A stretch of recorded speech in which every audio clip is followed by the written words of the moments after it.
11, 2001, 19 men armed with box cutters, directed by a man on dialysis in a cave fortress halfway around the world, using a satellite phone and a laptop, directed the most sophisticated penetration of the most heavily defended airspace in the world, overpowering the passengers and the military combat-trained pilots on 4 commercial aircraft before flying those planes wildly off course for over an hour without being molested by a single fighter interceptor.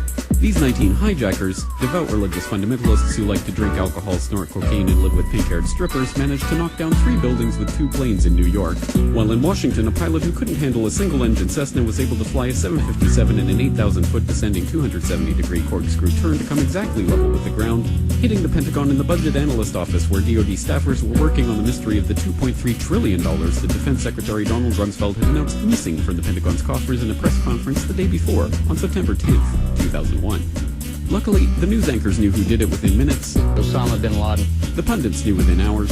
Osama bin Laden. The administration knew within the day. Terrorists who committed these acts and those who harbored them. And the evidence literally fell into the FBI's lap. That a hijacker's passport was found blocks from the World Trade Center crash site, if you believe that. But for some reason, a bunch of crazy conspiracy theorists demanded an investigation into the greatest attack on American soil in history. That investigation was delayed, underfunded, set up to fail, a conflict of interest, and a cover-up from start to finish. It was based on testimony extracted through torture, the records of which were destroyed.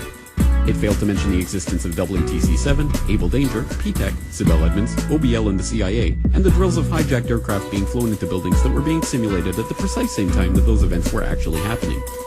It was lied to by the Pentagon, the CIA, the Bush administration, and as for Bush and Cheney, well, no one knows what they told it because they testified in secret, off the record, not under oath, and behind closed doors.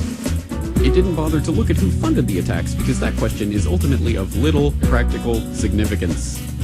Still, the 9/11 Commission did brilliantly answering all of the questions the public had, except most of the victims' family members' questions, and pinned blame on all the people responsible, although no one so much as lost their job, determining the attacks were failure of imagination. Because nobody in our government at least, and I don't think the prior government could envision flying airplanes into buildings.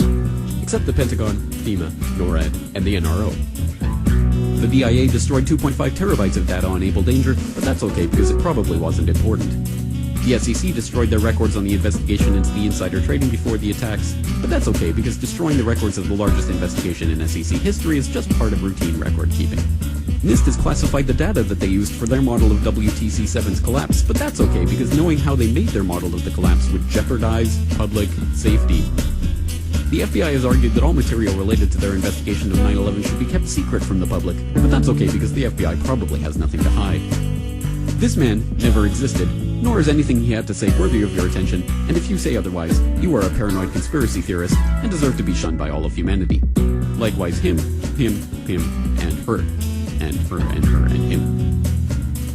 Osama bin Laden lived in a cave fortress in the hills of Afghanistan, but somehow got away.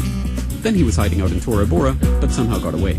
Then he lived in Abbottabad for years, taunting the most comprehensive intelligence dragnet employing the most sophisticated technology in the history of the world for a decade, releasing video after video with complete impunity and getting younger and younger as he did so, before finally being found in a daring SEAL team raid which wasn't recorded on video, in which he didn't resist or use his wife as a human shield, and in which these crack Special Forces operatives panicked and killed this unarmed man, supposedly the best source of intelligence about those dastardly terrorists on the entire planet.